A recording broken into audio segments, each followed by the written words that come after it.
And welcome to Programme 22 of HPANWO Radio. HPANWO stands for Hospital Porters Against the New World Order. Tune in for all the latest news, views and reviews from the world of government cover-ups, ghosts, UFOs, hospital porters, paranormal investigation, hidden knowledge, forbidden history and archaeology, chemtrails, and more hospital porters. I am Ben EMLYN-JONES, and this show is intended to be a companion to the HPANWO blog and HPANWO TV YouTube channel. And that song was I Don't Want a Lover by Texas, a band that's actually not from Texas. They come from Glasgow in Scotland. And that is a very unusual song, actually, because it was released as a single on two separate occasions, 11 years apart. First in 1989, secondly in 2001. And it reached the charts both times. And first time I heard that, I almost went out and got myself a steel guitar. I really did. Maybe a harmonica to go along too. And I still think of that song when I hear those instruments. Well, tonight on HPANWO Radio, we've got Anthony Peake, who is a spiritual researcher who investigates near-death experiences, the afterlife, and the nature of consciousness. And he's a very prolific author. In the last decade, he's written 6 books, including The Daemon, and Is There Life After Death, which I've read both of those. The answer to the question in the title of the second book I mentioned is, yes, there is, but not in the way you might think. Yes, indeed, Anthony has his own very groundbreaking, very unique ideas on this subject, so that's coming up in about 45 minutes. Also, we have all the latest news, like skeptics trolling their own. We have Israel's new war, of course, which we've all heard about in the news. And also we've got space weather and all the usual stuff. But first of all, I've got a little bit of an extra for you, and I do hope you'll like it. To our Father, God the Creator, to all our elders and ancestors who have passed through time, to those that have seen and will see, give us the grace now and the power. Give all who seek knowledge, knowledge. Give all those who seek courage, courage. Give all with love in their heart the strength to make change. Give those who seek a spiritual path the light in which to find it. Give those who are weak in mind and spirit, give them the eyes to see and the strength to change. Give those in power the courage to change and the will to turn away from evil. Give all of humanity the eyes to see further than oneself. Give those within the mainstream media the courage to turn away from lies and corruption. Give the soldiers who are sent off to kill or be killed the courage and strength to drop their weapons and heal humanity, not destroy it. Give the police their hearts back. Give them the strength to take off their helmets and look once again into the eyes of their fellow man. Give them back their empathy. Show them that without their uniform they are just a man. Heal them. Give all those poor innocent souls lost through war, violence and police brutality a happy resting place. Give all those left the eyes to see, the knowledge to grow, and the empathy to change. Wasn't that wonderful? And that's a little poem there, and it's called Make a Wish, and it's written by a lovely person that I know from YouTube, Jackie Noyes, and she's got a brilliant YouTube channel called Jam Noise 72, and she's absolutely lovely, absolutely wonderful person. Her videos are amazing. She's got a lot of material on chemtrails, on spirituality, and many, many other subjects. So that's a little present for you from her and from me. Now that was a great song by a great band, The Verve. Brilliant stuff they've got, but that is our absolute masterpiece, Lucky Man. Very, very, very, very great song, I think. So I can't think of any better words to use. I think that says it all, really, doesn't it? Right, we got some great names in the chat box. I've just met up with somebody else I haven't seen for a while. Decca was here the other day, but now I just suddenly realised I know Metatron from a long time ago, and I have no idea. But he's just reminded me who he is. I've been talking into the chat box for weeks. Lisa and Paul are there, and Southern Chris. That's really, really good. I hope you guys can come to the conference on Saturday. It'd be great to meet up with you. I know Metatron is, so to be a happy reunion there. And some of you, I mean, I know you so well. Some of you I haven't even met, including Paul, who runs the station. I actually don't. It's funny that, isn't it? I don't think it's never happened in history before. You get that kind of thing. Now, you may not want to use the chat box. You don't have to. If you don't, then you can always email me. You can email me at HPANWO@criticalmassradio.co.uk. And if you send me a nice email, and it's a good one, I'll read it out. If it's relevant and decent, that would be great. And also, there's another place you can reach me, and indeed reach lots of other people, and that is HPANWO, the HPANWO forum. That's right. I have there's a forum attached to the HPANWO franchise, and you can go to that at HPANWO forum, all one word, .freeforums.org, and we'll discuss sort of HPANWO-esque things with other people. As I said, I love the good old forums. You can't beat a forum compared to these crappy Facebook comments boxes. You know, my guest, as you're going to hear in a little while, he agrees with me on that, and he has a forum as well. So I hope to see you there. Really, really do.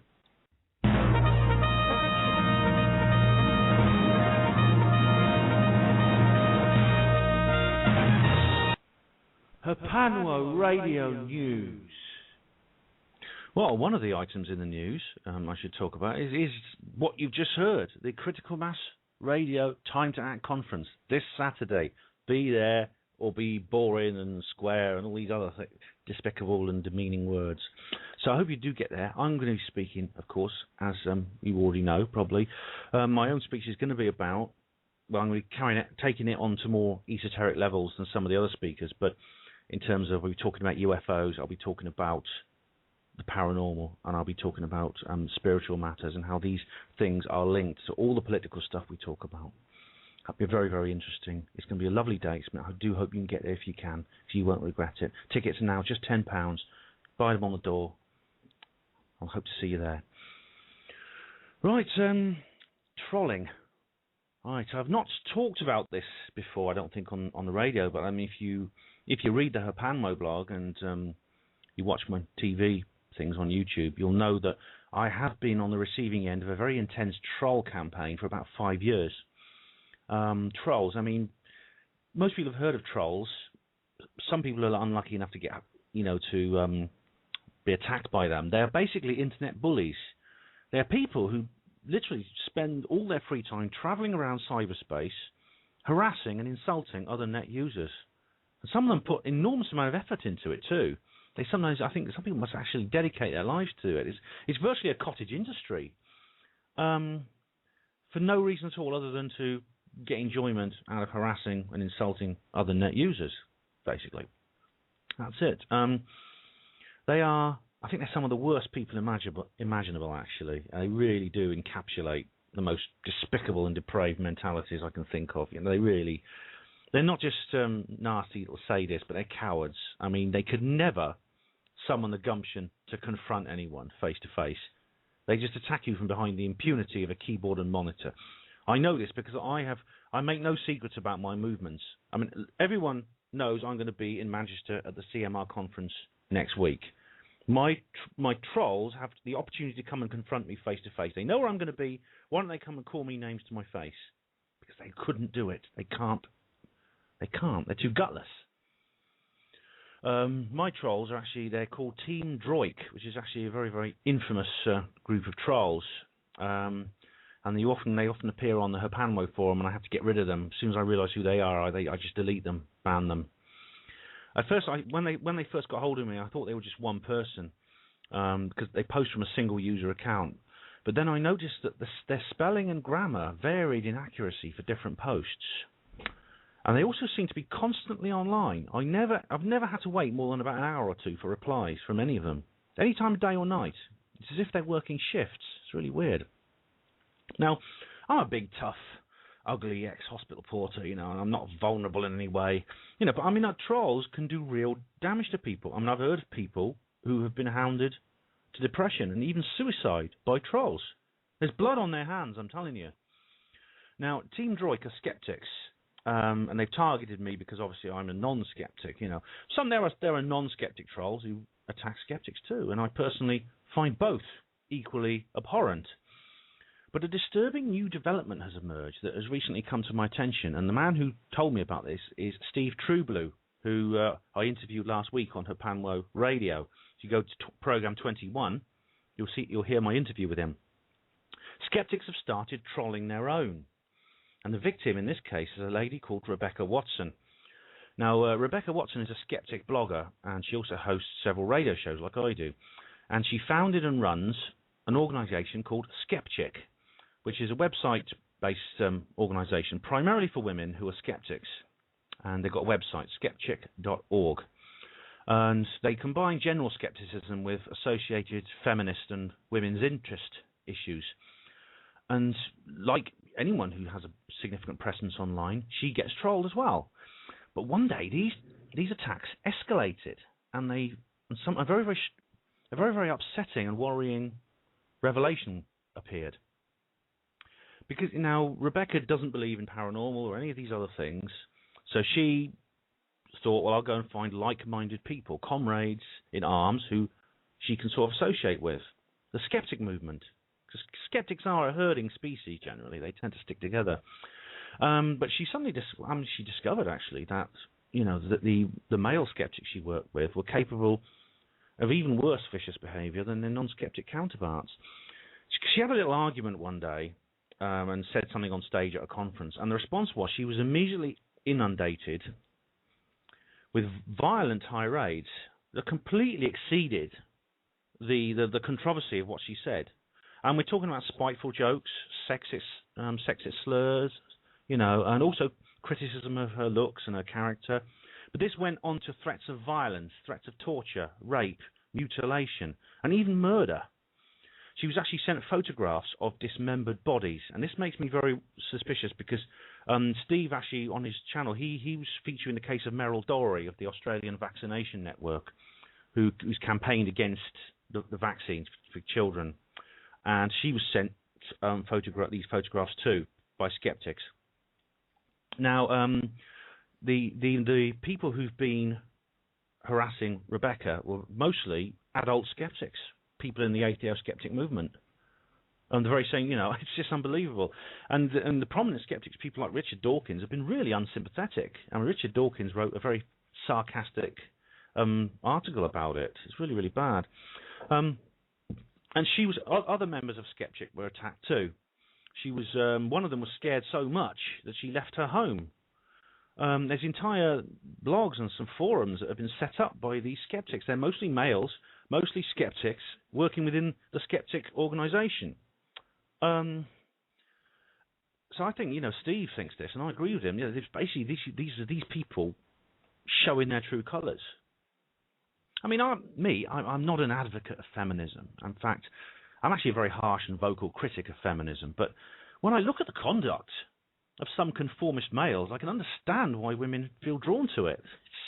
I don't want to generalise, because there's some nice people in skeptics as well. I mean, I've got friends who are skeptics, but Steve thinks that the problem lies with the mentality of those attracted to the skeptic movement, and this is something we talk more about in Program 21. Now, Rebecca Watson has stood her ground. She's very courageous. She keeps doing what she's doing in the skeptisphere. But is this sensible? Because Steve thinks she's being very naive and very foolhardy. She's better off out of it because at the moment Steve has done a study of hate groups, and he thinks that the skeptic movement has all the hallmarks of an emerging hate group, similar to the Ku Klux Klan. And of course, the Ku Klux Klan goes beyond just calling people names. They actually attack people physically, and they killed people. They planted bombs. They set fire to houses. And is Rebecca Watson playing with her life? Could a time occur when her life will be in danger? Now, there's no skeptic, as far as I know, who's hung anyone from a tree yet. But I must admit, Steve has got a point. There does seem to be a sense of proto-tyranny in the skeptic movement. I mean, you've got to listen to Program 5 of HPANWO Radio, where I discuss this in more detail. And I agree, Rebecca Watson should get out of there. She doesn't have to she get out from under the umbrella of the skeptosphere. That's what I'm saying. She doesn't have to change her opinions. She doesn't have to change anything about herself. All I advise her to do is reject this institution that has created this head-kicking culture that has tried to eviscerate her. Head-kicking is what Steve calls it, and he's right. I mean, I know for a fact that if any pro-conspiracy or pro-paranormal organisation treated me like the skeptics have treated Rebecca, you wouldn't see me for dust. Right, we're going to go on to something now which is very much in the news at the moment in the mainstream, and that is Israel's new war. What's happened is Israel has begun another attack on its Palestinian neighbours. It's been using state-of-the-art, high-tech weapons against virtually defenceless people. These mostly innocent people. Over 100 people have been killed, and they say they've been trying to knock out a few Hamas commanders. Well, they killed one of them the other day, and they killed all 10 of his children and his wife as well, with bombs. This is ridiculous. I mean, when we had the IRA, we didn't go and bomb Belfast. There's other means of dealing with these problems. You don't go out and just bomb people. And the reason is because it's an excuse. All right. I'll come on to that in a minute, but let's just look at what's been happening there. There's an Israeli guy on the news this morning. There's someone from the Israeli embassy saying, look, we're only attacking its surgical strikes against 180 sites, right? Now, it doesn't sound like a lot, but Gaza is a very, very small country. It's only 365 square miles. And by comparison, Oxfordshire is 1,000 square miles. You could walk across Gaza in a few hours. It's that small.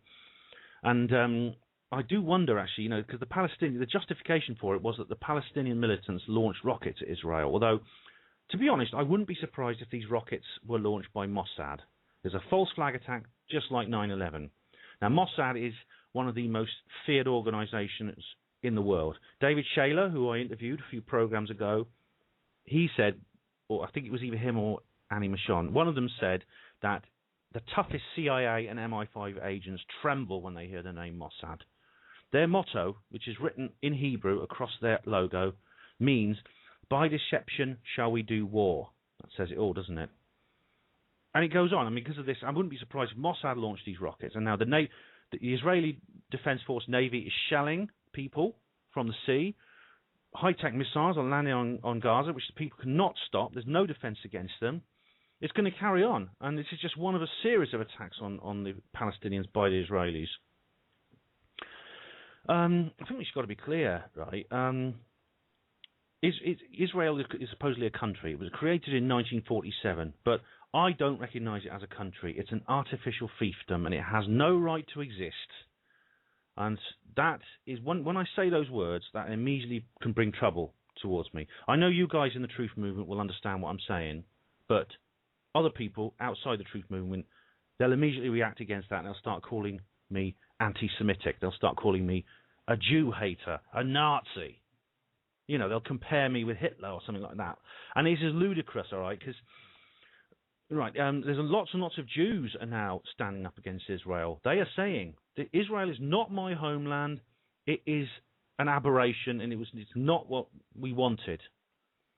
And some of them a lot of them understand. A lot of Jews understand that Palestine was a Jewish homeland, before 1947. This is the irony. The Balfour Agreement had nothing to do with giving Jews a homeland. They had a homeland. The Balfour Agreement was about taking control of the Middle East by the government, both Jewish and non-Jewish, the Illuminati, which is nothing.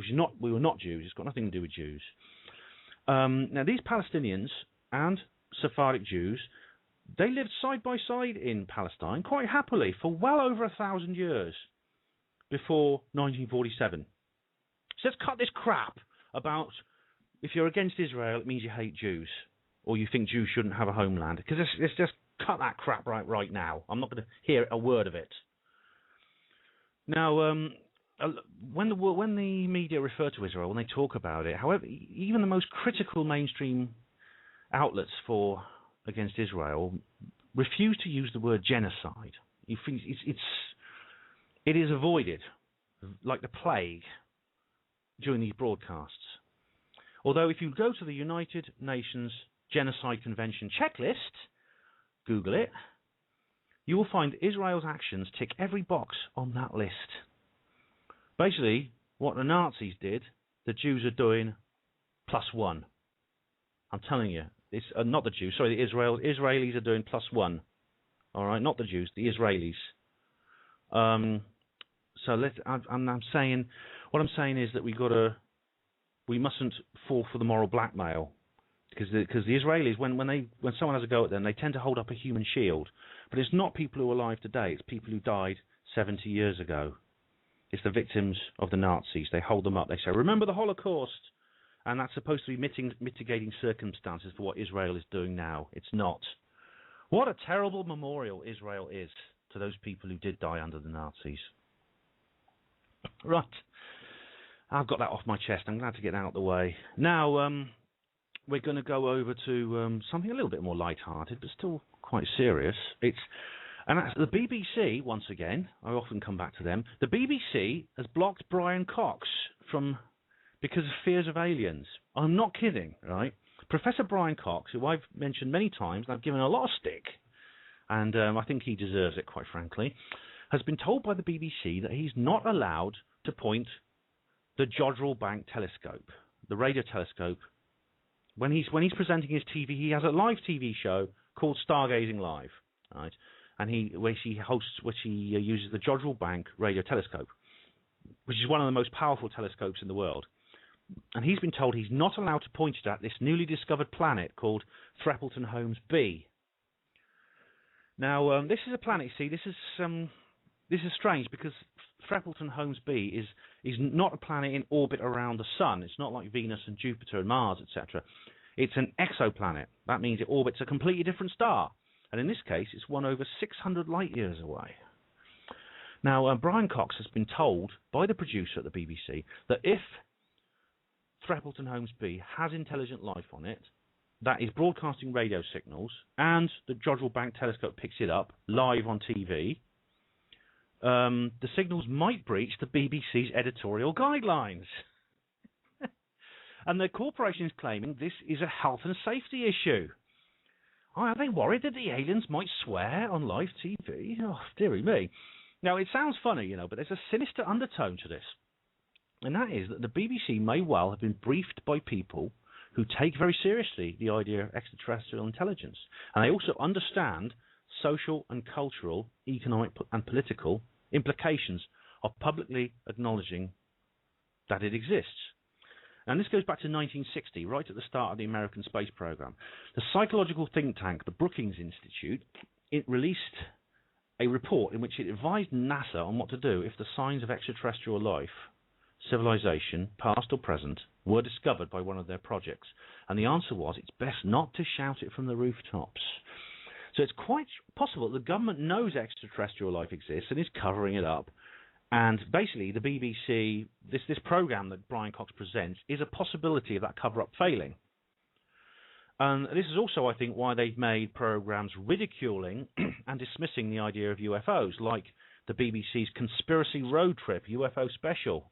If you go to Program 17, you'll find that I discuss this in more detail. I interview Frankie Marr, who was one of the contestants on that show.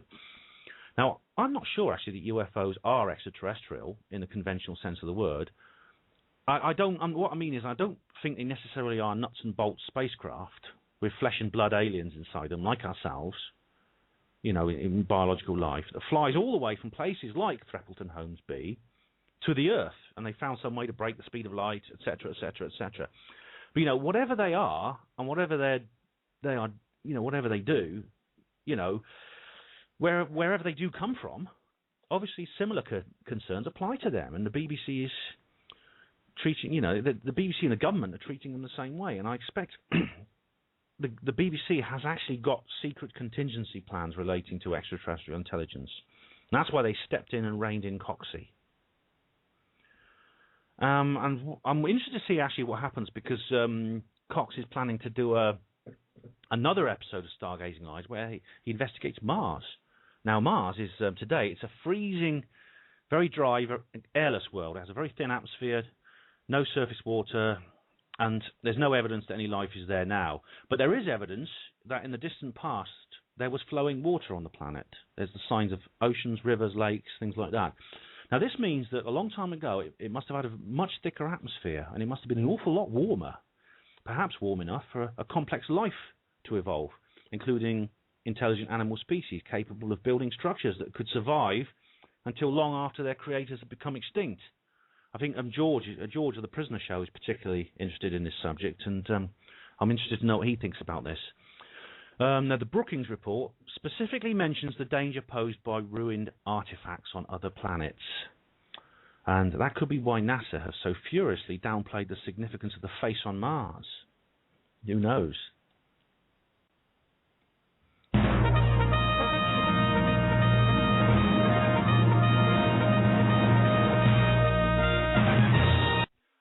HPANWO Radio News.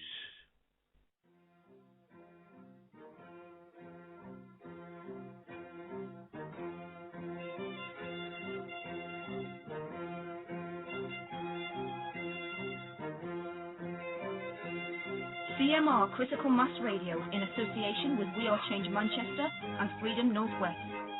If you want to spread ideas and information and attend meetings and activities, if you believe in freedom and liberty and want to be part of the change, this is the place to be.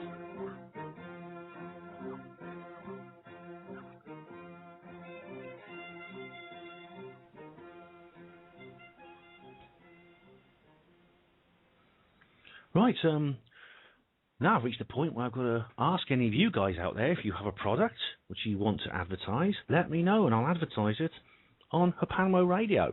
I'm not exactly sure how much that will cost yet, but it'll be a reasonable rate, you know. It could be a book or a product you make on some of the subjects related to the subjects we discuss on the Critical Mass Radio Network. This is something I've got to say because, I mean, I don't want to do this, and I'm sure the station doesn't want to do this either. And that is, we don't want to get into the realms of general advertising pools, because you can do that, and you can make money off general advertising. And that's very annoying, because you get these stations which are like Truth Alternative Radio Networks, and they're doing a program about Monsanto and Codex Alimentarius and the danger of malnutrition and things like that. And then they say, right, we're going to go for a break now. See you in a minute. And what do you hear? I'm loving it. No, I don't want any of that. I mean, I think if you do that, it completely spoils the integrity of the show. So I won't be going there. Definitely not. Anyway, well, we're going to have a bit of space weather in a minute. But first of all, we're going to have another sing-along. This isn't a dance-along, but it's a sing-along, and I hope you enjoy it. I'll be back in a minute. Right. Oh, I've got a little bit of extra news for you. I've got some new information I've got to give you. Someone's just asked me to. That's Future Solution, who's in the comments box right now. If you happen to be at Warrington Road, which I think is that in Manchester, or is it Warrington? Future Solution. But anyway, there's a pub called The Fleece, and at 7 p.m. on every Thursday from 9 p.m. to 11 p.m. there's the Peaceful Solutions in Law, and that's really, really worth going to see, I think, because I've not been there myself. But here we are, Aston Makerfield. Sorry, Future Solutions. He did put it in the initial post. I just didn't see it. Aston Makerfield, which is near Wigan. So if you're in that area, why not drop in? Right, that song I just played was called Beat Patrol by a lovely band called Starship, American guys. Formerly they were Jefferson Starship, and before that they were called Jefferson Aeroplane. And they got some great songs, and I love the way that the vocalists, take it in turns to sing each verse. And I just adore Grace Slick's voice. She's absolutely lovely voice. She's got the female vocalist there, and she's a very, very active person as well politically. She had a file on her by the CIA. Actually, had a file on her during the Vietnam War, and she got hold of that information through Freedom of Information Act. So, very principled lady as well as everything else. HPANWO Radio Space Weather. Right, the moon. I didn't actually look up the moon phase. Sorry, I forgot to do that. I know I forgot something. Anyway, if you look at it, I'll try and find it before I end this space weather slot. No, I don't think I'll bother. So just look up in the sky, will you? Anyway, it rises at 12:34 p.m. and it sets at 12:34 p.m. sets 11:51 p.m. So you're going to have a chance to observe it for most of the time, because I'll tell you in a minute, the evenings are drawing in, because we're getting close to that solstice now, the 21st of December, 2012. Ooh. More on that in a future show. Sunrise 7:30 a.m. Sunset 4:08 p.m. in central England. Now, sunspots. We've got a few big dense clusters around the centre of the disk, and there's another big cluster in the middle south. Now, we got a very fast-growing sunspot has appeared at the end of last week. It was barely visible when the weekend began. It's called AR1619, but it's blossomed into a large active region, which is more than 3 times the size of the Earth. Although bear in mind that the Sun is 1 million times the size of the Earth, so it still looks very small, just a little speck on the face of the Sun. Now, so far, this growing sunspot has not produced any significant X-ray activity, but it's quite likely that if it continues, right, we could be looking at some large flares. This is the problem. So the NOAA has estimated there's a 20% chance of an M-class solar flare during the next 24 hours. We've had no spotless days.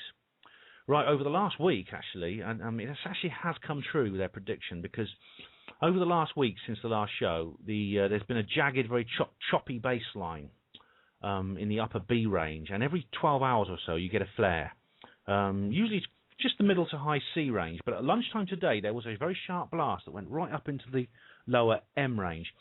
In the geomagnetic storms, mid-latitudes, there's a 5% chance of activity, a 1% chance of a minor storm, and a 1% chance of a severe storm. In the high latitudes, of course, it's a bit more. There's a 15% chance of activity, a 10% chance of a minor storm, and 5% chance of a severe storm. Probably won't affect us on the ground, but you know, it's always good to keep an eye on these things. Near-Earth asteroids, phew. On Wednesday, November the 14th, just after the last HPANWO radio broadcast, 2012 VJ38 passed just 0.6 lunar distances away. So on that day, just for a little short while, the Moon was not the closest natural object to the Earth. However, 2012 VJ38 was just 28 feet across. It was a very small asteroid indeed, just a flying boulder. So it probably wouldn't have reached the ground if it hit the atmosphere. It probably broken up and evaporated. However, it's now just a couple of weeks until Tutatis, this big 1.6 mile across mini planet essentially, passes 18 lunar distances away from the Earth. It's not going to hit, and they know it's not going to hit. It's 18 lunar distances is quite a long way. And the forecast is now extended to February the 12th, and on that day, a huge asteroid called Camillo, which is 2.1 miles across, is going to come by. Now, if Camillo or Tutatis did strike the Earth, it would cause an apocalyptic disaster. Absolutely. Far worse than a nuclear holocaust. However, please don't have nightmares, all right? Space is a pretty big place, and these objects are very small. And Camillo is going to miss by a long way. It's actually going to miss by almost 60 lunar distances. And when you consider that the Sun is 388 lunar distances away, you know, Camillo is going to be a long way off, so it'll be no danger. Now, you'll probably notice a pattern emerging in these broadcasts, and that is that in these space weather reports, you'll find that big asteroids tend to be discovered early on. And very often they're discovered a couple of years before they come anywhere near the Earth. The ones that are discovered recently, and you have very short notice, are small ones, small and harmless. So please don't have nightmares. Right, we had the Leonid meteor shower, which peaked on the 17th and 18th, and this is basically because the Earth passed through the tail of a comet called Tempel-Tuttle.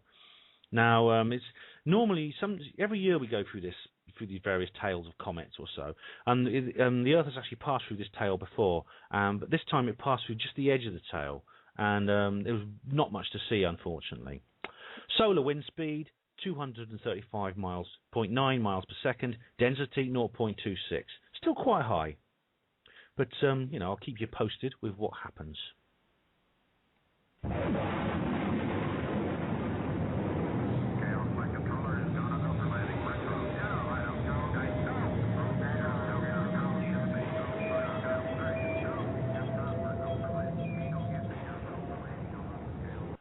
HPANWO Radio, space weather.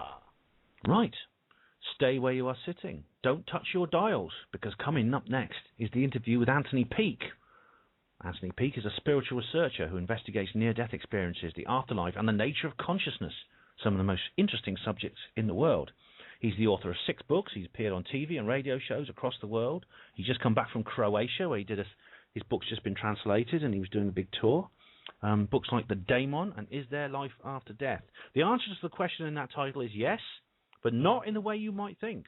Anthony has his own very groundbreaking and very unique ideas on this subject. Hospital Porter's pride and dignity. Stop the New World Order. Welcome to HPANWO Radio. So, Anthony Peake, welcome to HPANWO Radio. Good to have you on the programme. No, it's excellent to be on the programme, Ben. Been looking forward to talking to you for some time. Oh, me too, yeah. And so tell us a little bit about yourself and what you do. Right. Well, I'm a writer now based in West Sussex, but originally from Merseyside. And I've been writing books now for around about 10 years. And in fact, I'm just about to start on my 7th book. And what I write about is the nature of consciousness and how it relates to reality. Mm. And the idea is reality an external construct of the brain? Is it real? If it is real, how much can we really know about it? And indeed, more importantly, how the idea of reality and time can be used to probably create a model of consciousness that suggests that death may not be the end of human consciousness. I've read 2 of your books so far. I've only didn't realise you'd written any more. I knew you were planning another one, but the books I've read of yours are Is There Life After Death? Intriguing title, and The Daemon. Now, you have to actually read these books to sort of quite understand what the daemon actually means. But could you explain a little bit about exactly what the daemon is and how it relates to our experience as human beings in this world?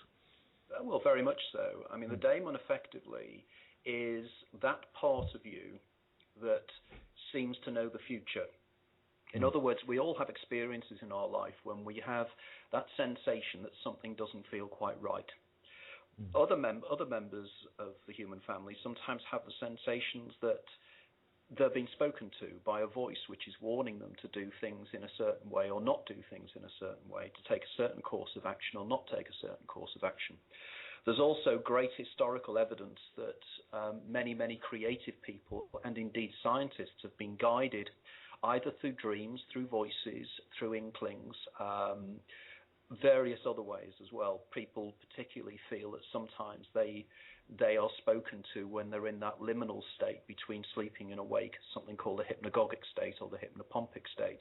And what I'm suggesting is, or what I do in my books, is I do the neurology and the psychology and the psychiatry of whether this is some form of an hallucination or an illusion or it's something more.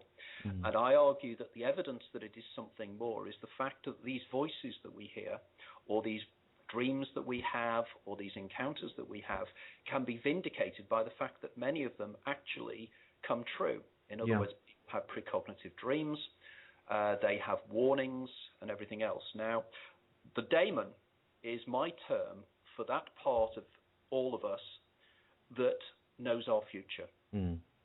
And I call it the daemon because it is taken specifically from ancient Greeks, the ancient Greek concepts and the Gnostic concepts of the early centuries, the 1st, 2nd century AD. And the daemon concept, the actual term the daemon, has been used for centuries. Indeed, the Romans had a similar term. They called it the genius. But these are all the idea that at the start of our lives, we are given a part of us that will guide us through our lives. This is just to say that this concept it's interesting that this concept is so widespread around different cultures. I mean, I know that many people in sort of like modern spiritual practices will talk about their higher self. And the Egyptians, I believe, had a whole series of different levels of the soul as well. Now, the word daemon is related. It's actually the term, the Greek word from which we get the word in English, demon. And of course, a demon in English means something very different. The church has turned it into like one of the lieutenants of Satan. But it's a little aside, Anthony. But it's just interesting to see how the church has actually, religion has actually distorted ancient traditions. Well, in fact, the word daemon has literally been demonized. Because literally, there's the term that people use which really hits at the truth when people turn around and say the demon of creativity, because people do use that term. Now, effectively, what they did was they took this term, the idea of a tutelary or a guardian spirit, and changed it and made it into something evil and something nasty. And I did debate for a long time whether I was going to hold with the original terminology or whether I was going to change it and call it the guardian angel or something similarly anodyne. But I wanted to very much keep the history going and making the point that this is something that goes back in history, and I wanted to continue the historical pull of this. But effectively, you will find that this concept is even, in fact, that the civilization around the world that really takes this seriously is the Huna, which are the mystical groups of the Hawaiian Islands and Polynesia. Now, what is intriguing here is we have probably the most isolated land on the planet, surrounded by thousands of miles of water with no other landfall for thousands of miles around, and yet the civilization on the Hawaiian Islands came up with a concept of the daemon and the lower self, which I term the eidolon, which is again a Greek term, and that word actually comes from the word idol. Okay, so an eidolon is effectively a graven image. It's an image of something that is more real. And in fact, that's the argument I say, is that in our everyday lives, the way we perceive our lives, the being we called I or me is in fact an eidolon. So this would be like the ego or the conscious mind, the mind that says I am and I'm in this room and I'm talking, you know. Yeah, correct. It's very much paralleled with Jungian psychology and with the idea of the id and the ego of Freud. I think Jung called it the anima and the animus. But effectively, the concepts play right through that effectively that we have an everyday self that lives in time, lives linearly, and we have this other being that knows the future. Now, in my first book, as you know, Is There Life After Death? The Extraordinary Science of What Happens When We Die, I postulate a hypothesis of why part of us knows our own future, and I suggest that's because our future is in fact our past. Right, because I mean, we'll go into that in a moment, but I just wanted to mention to you that, you know, the experiences you talk about, which could be in your hypothesis, the communication between the eidolon and the daemon. There's actually one of the hosts on Critical Mass Radio told me actually that he'd had just one of these experiences. He was driving along one day, just at night, and he suddenly heard a voice in his ear, as if someone was sitting beside him, saying, "Pull over to the side of the road now." And he did so, and it's a good job he did, because a lorry came round the corner, around a blind corner, on the wrong side of the road. And if he hadn't heard that voice, he'd have gone straight into it and may well have been killed. So that's an example. Do you know that particular story is so common? Since the writing of the daemon, literally hundreds and hundreds of people from around the world have written to me with their own experiences of a daemon guide like that. And that's one of the most common, is the voice warning you to turn off the road. In the book, there was a lady who was about to take a thalidomide pill, and when she was pregnant, wasn't it? Correct, yeah, a lady called Joyce Donnelly, who back in 1961 was about to take a pill that had been that her young son was supposed to be taking, but because he'd calmed down, as it were, it was a form of something just to calm him down, really. And she decided that she would take the pill in the middle of the night because she couldn't sleep. And as she went to take the pill, a voice in her head turned around and said, "Take this. This is not for you. You are pregnant." Now, what was intriguing about this was that at the time, Joyce did not know she was pregnant. Of course, there is an argument to say that something subliminally in her mind would have known, because there are metabolic changes, there are chemical changes in a lady's body when she's pregnant. But the interesting thing is that she was pregnant and she had a son who became a fairly talented artist. Now, what Joyce did not know at the time, and in fact nobody else on the planet knew at the time, was that particular drug was profoundly dangerous. Of course, yes. And it was only a year or so. I think that happened in the March. and I think it was in the October or the November of 1961 that a doctor called McBride in Australia started joining the dots and started noticing that women across Australia had been giving birth to children with a congenital abnormality called focallia, which is where the hands are attached to the shoulders or the feet are attached to the top of the legs. And he contacted distillers in the UK who subsequently contacted the German manufacturers of the particular drug, and they realized that it was dangerous. But what is important about this drug is that it was only dangerous, I think, between the 9th and 12th week of gestation, which was exactly where she was when the voice spoke to her. Had she taken it earlier or later, the child would have still been fine. And indeed, that's why they didn't pick it up. But this voice in Joyce's head knew that this thing was dangerous. Now, this shows knowledge that was not available anywhere at the time. So, Anthony, this is the example of a voice in the head is very common, as you say. But I think there's another form of communication between your higher and lower self, daemon and eidolon, whatever you choose to call it. That is also even more common, and in fact, it's something that happens to virtually everybody, and that is the very, very powerful intuitive urge, the hunch, that people who follow it very often end up getting proved right as well, including myself. Now, is this very common in your experience too? Oh, extremely. There is a term that is used generally, which we'd recognise the term, but sometimes we use it and don't realise it's called an inkling, because that's the technical term for this, is an inkling about something. And this, again, if you follow the inklings, you'll find that you will be guided. It's curious. And I also think there is another phenomenon there are two more phenomena, I think, that really are related to this. The first one is déjà vu sensations, where you feel that you have experienced something before. Yeah. And I think this is one of the ways in which the daemon can communicate with you. But also sometimes just the physical movements of the body. I have had cases where individuals have been saved involved in car crashes where their left hand has suddenly grabbed the wheel and turned it off the road.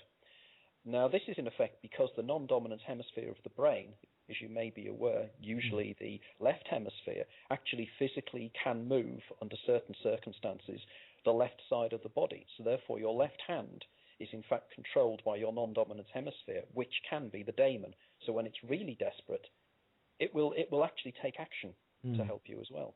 It will step in. I mean, it's interesting. It's a very, very interesting idea that you have a part of your own consciousness that is above, which is acting, sort of ticking away, but in the background. But it knows so much more. It can sort of like see the whole river, as David Icke calls it, rather than just to the next bend. Now, subject to déjà vu. I mean, this is another thing that's very, very common. I mean, I've had this, and I still get it every so often. For some reason, I think to myself, I've been here before, and I think to myself, when? And I think to myself, when was it? And then the next thing I think, well, what happens next? And usually the feeling lasts maybe a few seconds, and then it goes. I can never quite predict things while in that state. But some people can, is that right? Correct. No, it's very, very true. There are in my typology, there are two types of actually what I technically call déjà vécu. Déjà vécu as in already lived rather than déjà vu, which is already seen, because within my overall hypothesis I say you're already living something you've lived before. Now, when you get this sensation, most of us, the vast majority of us, have the sensation of recognition. And in fact, Vernon Neppe, who is a consultant psychiatrist in Seattle in Washington in the States, wrote a highly influential book called Déjà Vu. And in it, he defined déjà vu, and I'll never quite get this right, but the sensation that at some time in your indeterminate past you have experienced the present moment. Yeah. But the issue is it's indefinable. You don't know when it was, but you just sense a recognition. Now, certain other individuals, particularly people who experience migraine, and people who experience temporal lobe epilepsy, which is a particular form of epilepsy focused on the temporal lobes, they have a qualitatively different form of déjà vu sensation as part of their pre-seizure or the pre-migraine aura. But I was hoping to talk to you about migraine, because I know for a fact that someone is listening tonight who suffers from very, very bad migraine, and it's a very, very common, very mysterious condition, but very, very common indeed, and a lot of people get it, and I'm very pleased that we're here to talk about this. This person will appreciate it, I know. Okay, I can appreciate. I'm a classic migrainer myself, and in fact, my sister gets it so bad that this is really great. She lives out in Canada, and one of the major cures they use in Canada for extreme migraine is Botox. And they inject Botox to just above the hairline. So my sister not only is cured at the present time from her migraine headaches, but also she looks a lot younger as well and gets it for free. That can't be bad. Yeah, that's it. But for me, I get classic migraine without the headaches anymore. So I get the aura beforehand. Yeah, I'm glad you don't get if you don't get the pain. That's the main thing. Not anymore. I used to, but I do get. I go partially blind. I sometimes lose the use of my arm or my leg. I will have tingling in my lips and everything else.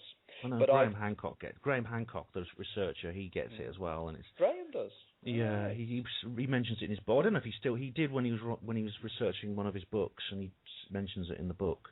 That's intriguing. The book that anybody needs to read if they're really interested in migraine, there's only one really important book being written on it, and it's written by a guy called Oliver Sacks, who was the guy that wrote the famous book, The Man That Mistook His Wife for a Hat, if you've heard of it. I've not, no, but it sounds interesting. Or Robin Williams, the movie Awakenings, where Robin Williams...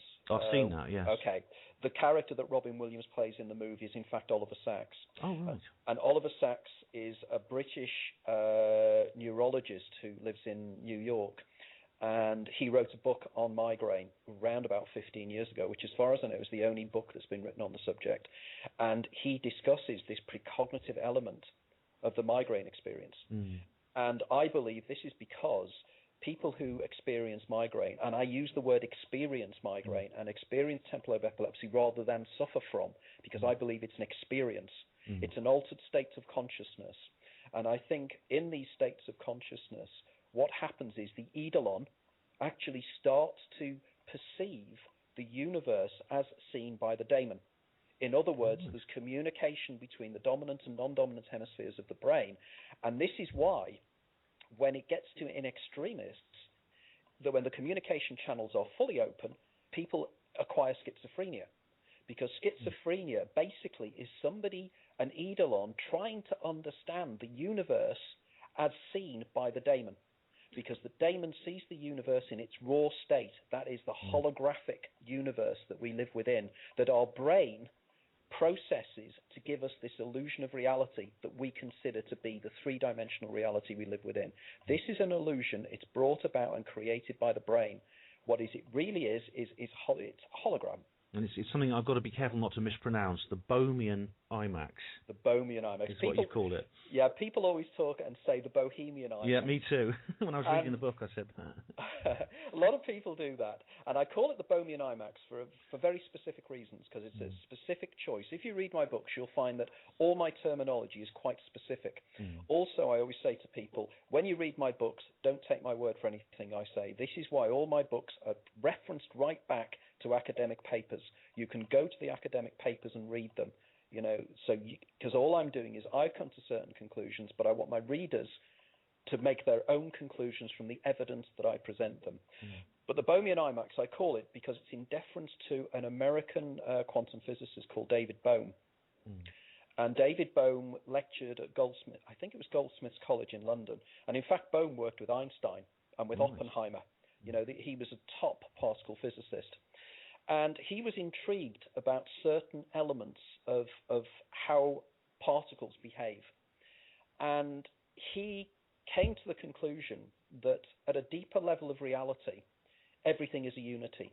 In other words, the reason we have a feeling of space and distance between ourselves, the reason that we see the reality the way we do, is because of the way the brain processes things. But reality is a singularity, which he called the implicate order. Okay, everything comes out of this implicate order. And the implicate order in our reality is generated holographically. Indeed, he does the science of how the universe is a huge hologram. Now, on top of that, he worked closely with a guy called Carl Pribram, who was a psychologist, and Pribram believes that memory and the brain works holographically. So we have a hologram processing a hologram, okay? So I call it the Bohmian IMAX in deference to David Bohm, and I call it the IMAX as my dig, for want of a better word, at an American writer called Daniel Dennett. Oh, yeah. Right? Now, I'm a great admirer of Dan Dennett. I think his books are fantastic, but he is an eliminative materialist. And what eliminative materialists believe is that you and I, Ben and Anthony, we have no inner life. We are fooling ourselves into thinking we are conscious beings. In other words, it's an illusion. It's quite a popular idea nowadays. I've heard other people say that, about the fact that the consciousness is an illusion. Yeah. Oh, it's hugely popular. In fact, somebody called Patricia Churchland writes books on these things. But the one problem with it is every single conscious being on the planet knows that's not true. Yeah. Now, effectively, the issue I have quite precisely with this, and it is a precise issue, if the brain is being fooled into believing something, how can you be fooled if you are not consciously aware of anything? How can you be fooled by anything? Yeah. You know, if you're not there, who is doing the fooling and who is being fooled? So the whole thing disappears down a rabbit hole of illogicality. And I always use the argument: who is living off? Who wrote Daniel Dennett's book? Yes. You know, and who's living off? Who's spending his royalties? You know. Yeah, because if he can give them to me if he's not conscious and he doesn't want them, because I'm conscious and I'm me. And just to finish this point, and the reason I use this argument is Daniel Dennett in the book has something he calls the Cartesian theatre. And this is his dig at René Descartes. And Descartes' idea that there is something in the head that processes and views the input from all our senses. And what he says is that somewhere inside the brain, there is a little version of you sitting there with little speakers either side of him and a little TV screen seeing the world. He says that's an infinite regress, which is quite right, because the little version of me, what they call the homunculus in the head, clearly would have eyes and ears, which must have another little homunculus in that head. And it's an infinite regress. And that's the argument for why Descartes was wrong. But we can disprove it by just thinking, by just being here. We know Descartes might have been wrong about his dualism. He said, I think, therefore I am. It was his principle, wasn't it? It was, yeah. The cogito. Cogito ergo sum. Yeah. And the reason being, because he quite rightly turned around and said the only thing, he was the ultimate skeptic. You know, he was a philosophical skeptic. And a philosophical skeptic is somebody that doubts everything around them. And he doubted it because he quite rightly said, everything I perceive is presented to me by my senses. I never immediately interface with external reality. Therefore, the only thing I can know epistemologically, you know, epistemology is how we know things, is that I think. Because that's the only thing we know, is that we are thinking entities located somewhere that are referential thinking entities. And it's a hugely powerful argument, but it's dismissed because it's called dualism, because it suggests that there is something that thinks and it perceives something that is physical. And something that thinks is non-physical. So how can something non-physical influence the physical universe? Good question. Now, it's very good to read these books that Anthony's spoken about. I'd also recommend the book, The Holographic Universe by Michael Tolbert. Wonderful book. Yeah, brilliant book indeed, and really, really life-changing. Now, he cites Bohm a lot in that book, by the way. Yeah, I think I've heard his name. His name sounded familiar, actually, and I think, that must be where I heard him. Now, of course, a lot of this idea which is espoused by Daniel Dennett, by Susan Blackmore, by many other people you can see online, is the idea that the consciousness doesn't exist. It actually comes out of the neuroanatomy, the progress in neuroanatomy we've made, because people have studied the brain very carefully, and we've now got a pretty good idea of how it works. And for instance, they know where certain thoughts come from. They know where certain thoughts are in the brain. What they've never found is a place where those thoughts come from. And so this is why the basic logic is, because they can't find anything, then there's nothing there to find. And I think that's where it eventually emerges from. But it is a falsehood, I believe. Now, so what happens like in the case of the Eidolon, we're experiencing this Bohmian IMAX, and everything around us is like this hologram. And I say, read Michael Tor's book. Also, people like David Icke talk about this as well. What happens when this Eidolon's experience ends? In other words, death. Well, this comes right back down to quantum physics and particle physics. Now, by the particle physics I discuss and the quantum mechanics I discuss in my books is I try to make as much the real deal as possible. In other words, I'm not jumping to conclusions about these things, and I'm not leaping into some kind of new age nonsense. What I deal with is precisely the kind of stuff you will read in Scientific American and you will read in New Scientist. And your books, incidentally, we were talking off air, your books have actually received commendation from mainstream science. Oh yeah, it was interesting that I've written recently, my 6th book was a book I wrote and edited with two Australian consultant psychiatrists. And the book is called Making Sense of Near-Death Experience. And 3 months ago, it was nominated for Psychiatry Book of the Year at the British Medical Association. And we still ended up being highly commended. We didn't win, but our book was highly commended. Well done. And this is wonderful, because what this means is that serious scientists, and I mean serious scientists that really are trying to get to the truth, don't exclude anything. They include anything that makes rational sense within science. But going back to the particle physics, the question we're discussing here is the question of the nature of external reality, and whether external reality is real as we believe it to be. And the idea is that human consciousness, the observer of the reality, brings that reality into existence by the act of observation of that reality. And this is proved with things like the particle wave collapse. It is exactly it. It's particle wave duality. Just a very, very quick synopsis. A wave is a wave function. It is not a physical thing. It is like a wave in water. If you take the water away, the wave doesn't exist. Subatomic particles have a wave function. Now, it gets more complex than this, because it's not just a wave function, it's a statistical wave function. The statistical chance of an object being found in one place or another when it's observed. The object chooses to be in one place or another and become a point particle when it is measured. Okay? The measurement is actually taken by a sentient mind. So this effectively means that everything that's physically around you is made up of subatomic particles. Okay? Yeah. So the act of observation collapses that and all those subatomic particles into point particles, which brings about our physical reality. But it's more complex than that. There's a guy called Anton Zeilinger at the University of Vienna. And again, I say to people, don't take my word for this. Go and look him up. Anton Zeilinger has been doing something called the twin slit experiment. And this effectively, without going into great deal detail, which I do in my books, is that these particles that have wave-particle duality are normally considered to be photons, which are photons of light, particles or waves of light, or electrons. However, what is less known is that Zeilinger has been doing this with atoms. Now, atoms are much, much bigger than electrons and photons. But not only that, he has reproduced this observer effect of something being a wave and turning into a particle by the act of measurement or the act of observation with large, very, very large molecules. This is amazing, because I know enough about physics to realise that there's a great deal of difference between an atom and a subatomic particle, not just in terms of size, but in nature. Because atoms are what matter is made of. Yeah, but atoms, and of course atoms then make molecules. Yeah. So molecules are groups of atoms. Now get this will amaze you. They have done this experiment with something called a buckyball, Buckminster fullerene. It has 60 atoms in it.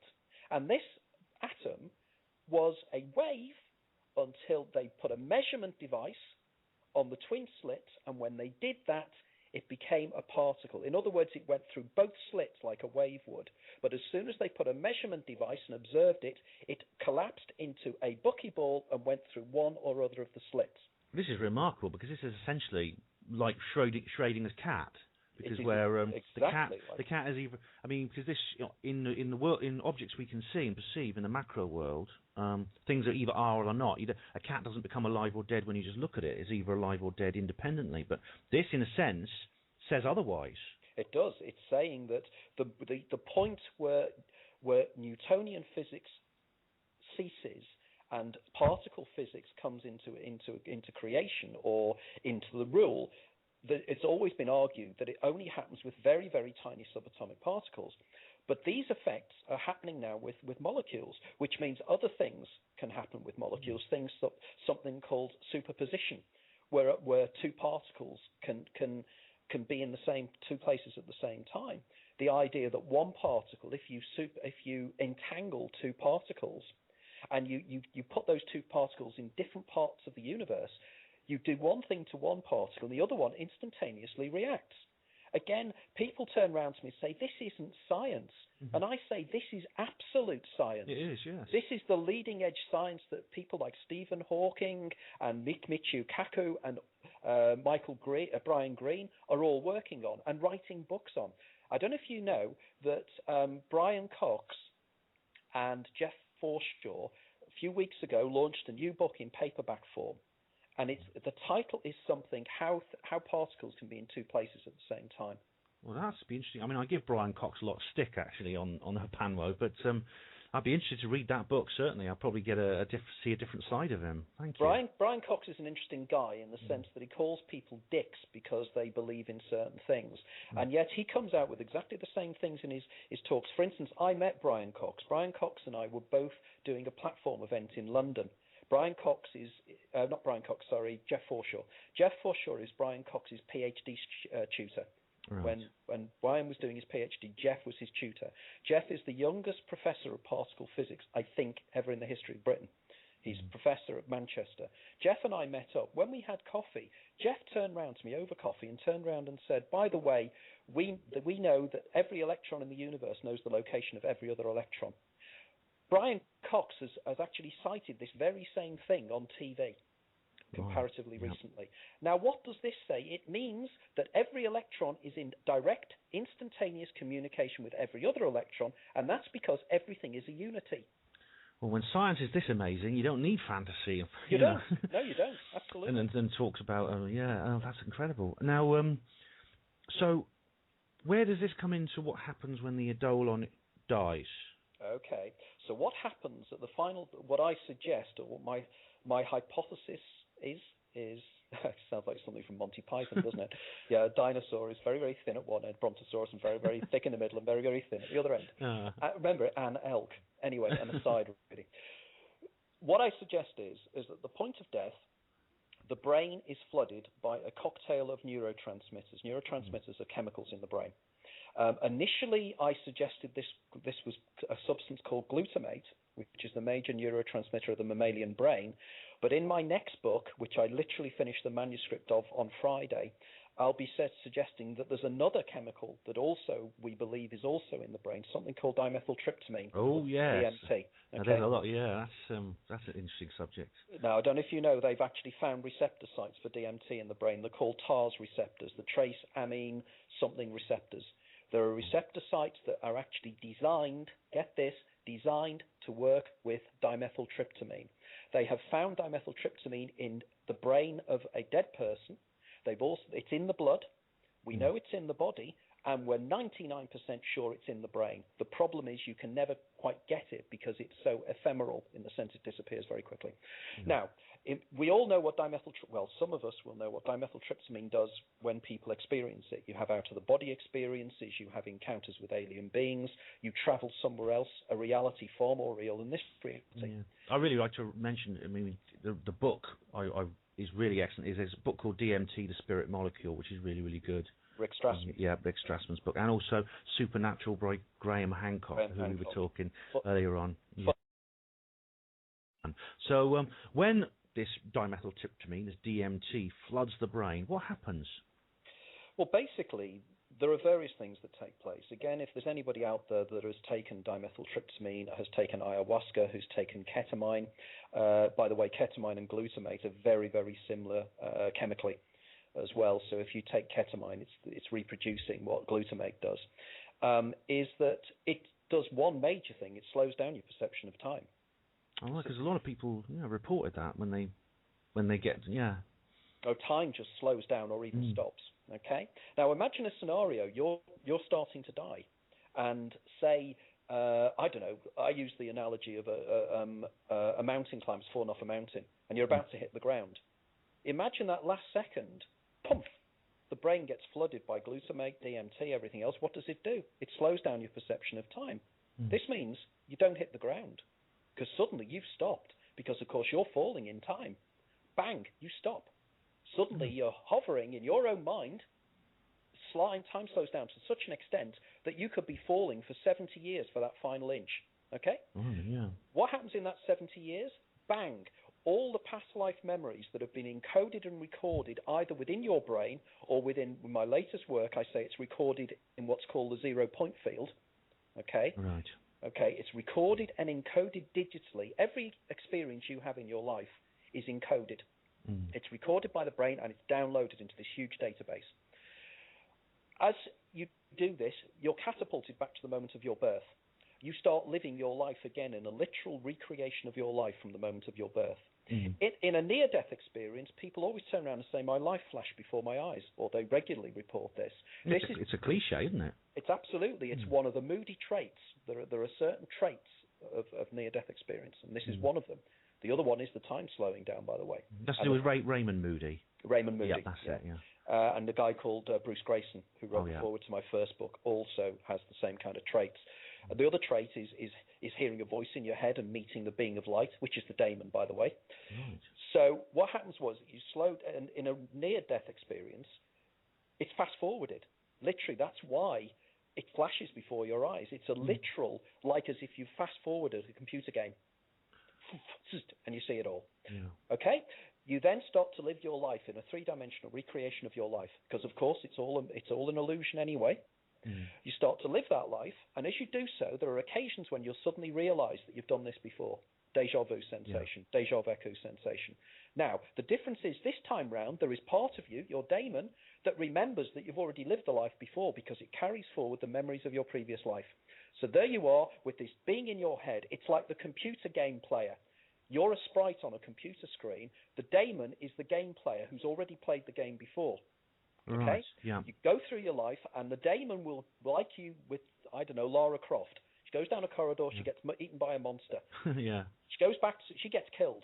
She goes back to her birth, she starts down the corridor again. This time, the game player, the daemon, knows there's a monster there and says to Lara, don't go down there, go down there. Lara goes down there, she survives. Okay? Now, when she makes that change, she effectively, her brain flips her into a different part of the Bohemian IMAX, different part of the game. Because I argue that everything that ever has happened and ever can happen potentially is encoded in the 0 point field. Again, people, don't take my word for this. Read Stephen Hawking's latest top-down hypothesis of particle physics.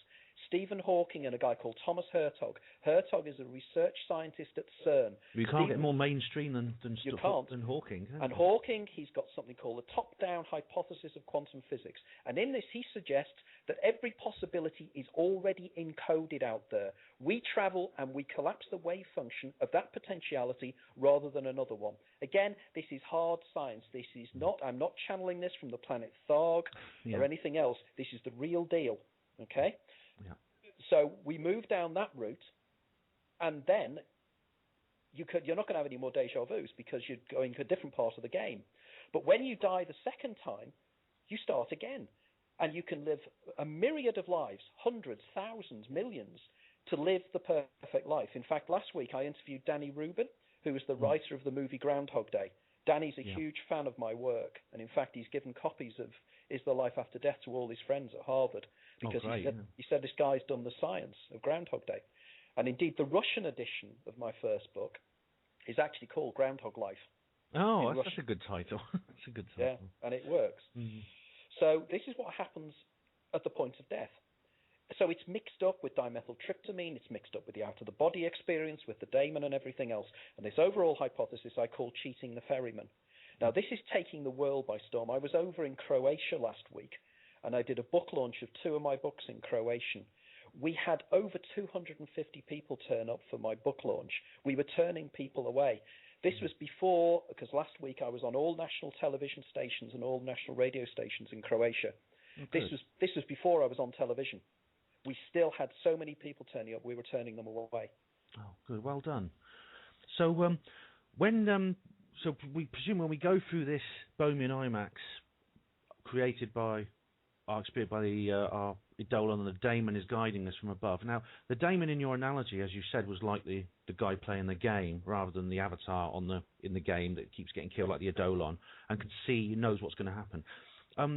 Does the daemon ever sort of like put the controls down, switch off the computer and go off and do something else? I mean, what is life like for the daemon? Does he just go through this for eternity, or does something else happen? The daemon is you. The daemon is the real you. The daemon is the eternal you. The daemon is what the Hindus call the ling sarya, the long body. It's the part of you that's immortal. It is what you would call your soul, for want of a better term. In other words, a lot of the stuff I deal with is theological and religious, but it's non-religious. Yeah. In other words, it's theological in the sense that, for instance, I don't know if you know, but the term that anthropologists use for dimethyltryptamine is something called an entheogen. It's something that allows you to get the God within. Terence McKenna, I think it was Timothy Leary, Terence McKenna coined that term. And Terence McKenna. Yeah, McKenna, and McKenna, the work that McKenna had done, the stuff that his brother has been doing, the stuff that Graham Hancock has been doing, that Rick Strassman is doing. I know this sounds incredibly vain, and it's not meant to be, but I am literally pulling it all together. What these guys are not doing is looking at the theology or the neurology and the other areas of it. I've met Graham Hancock, and Graham Hancock has a copy of my Out of the Body Experience book, and I'm hoping to discuss it with him in greater detail soon. What I'm trying to do is pull this all together to give an arch hypothesis that's pulling together everything. Yeah. I mean, Rick Strassman is aware of my work. In fact, I'm working closely with a lot of people. Have you seen the Spirit Molecule, the movie? I have. I started watching a little bit of it. I read the book. I didn't watch all of it. I know because you sent me a link, and I didn't watch all of it, unfortunately. It's worth watching. Yeah. Okay. I will do that as soon as I can. I will really do that as soon as I can. So the daemon. So does this go on? Does this cycle, this process, go on again and again for eternity? No. What I believe happens is, rather like in Groundhog Day, Connors in Groundhog Day eventually moves on to the next day, and I think the reason he was allowed to move on, or fate allowed him to move on, or whatever controls everything, if there indeed is anything that controls everything. It's a certain point where you live the perfect life. You become, the term you used, avatar. You know, there's another term there, bodhisattva. And that's in Hindu belief system and in Buddhist belief system. It's somebody who is allowed to return back through the cycles of life because they have lived the perfect life. It's what in Catholic terminology would be a saint. Somebody who has lived a sinless, perfect life, which is what Connors does at the end of the movie. He's underneath the tree to save the little kid's life who's falling out the tree. He tries to save the old man's life. If you live the perfect life, you will then move on to whatever it is we move on to next, outside of the Bohemian IMAX. Now, what again is intriguing about all this is this idea of perfectibility. And I believe what is really going on is, you know, the way Bill Hicks said, breaking news, young man on LSD suddenly realizes that we are all one consciousness experiencing self-subjectively. This is where I'm going with this. Entheogens allow you to appreciate the existence of the God within. The God within is the God that's without. Everything that we perceive is the same thing. We are all the same consciousness perceiving itself subjectively. Again, I'm working with a guy called Professor Bernard Heisch, who is, again, get this, he's an astrophysicist. Oh, yeah, good. Heisch has written a book called The God Theory. Heisch takes what Bill Hicks says there and does the science of how it could be that we are all one singular entity. Well, I'll tell you what, there's a lot of titles on my reading list, and of course, and you know, another part of the quote from Bill Hicks is that this young man on acid realised there's no such thing as death, and I suppose in the materialist sense there is no such thing because within the cheating the Fermi hypothesis, there is, you see, because exactly within illusion. Yeah, because it can't happen. That's it. That was really interesting. I think we're almost at the end, Anthony, and I mean, I'd love to be able to talk so much more I could talk to you about, and we'll have to get you back on again. I've got a long list of guests. I want to get Graham Hancock on as well. I've written to him, but he probably hasn't had time to write back. But you tell us, how can people get hold of your book and find out more about you? Okay, well, you'll find my books. They're on Kindle, they're on Amazon, UK, USA. I mean, the first book's now sold about 40,000 copies and into so many different languages. The best way you can help me is buying my books off my website, and you'll get a signed copy, and I don't charge any more for the books. I just charge the postage and packing. It just helps me because as you probably know, writers these days, if it's on Amazon, you get pence for each. Yeah, you have to pay enormous discount. I know, I'm a writer myself. I've written a couple of books, and it's really a rip-off. Oh, it's horrendous. And my publishers, and of course, in my world, my publishers take a copy and everything, which is great, and I've got no problem with my publishers.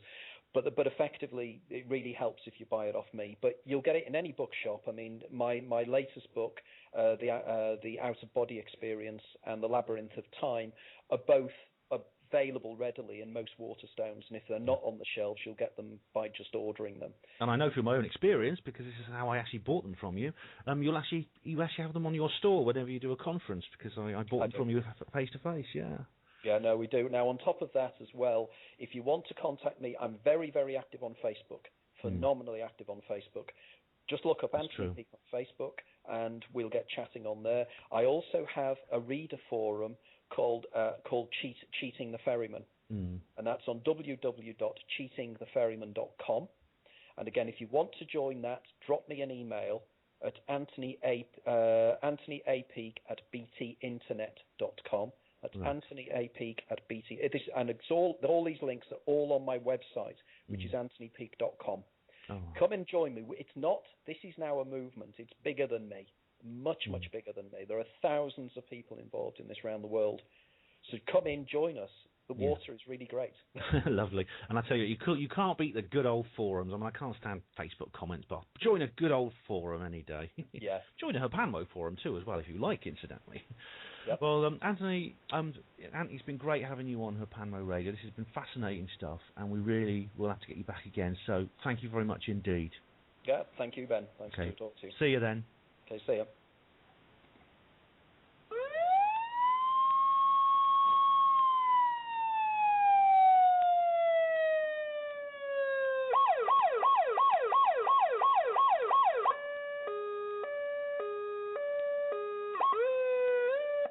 Hospital Porter's pride and dignity. Stop the New World Order. Welcome to HPANWO Radio. That is the end. We're coming up to the end now of Programme 22, and I want to thank everyone for listening. I mean, do please get to the Critical Mass Radio Time to Act conference if you can. I really do hope to see you there. And by the way, Anthony's Peake is going to be speaking in Liverpool next year, the 2nd and 3rd of March.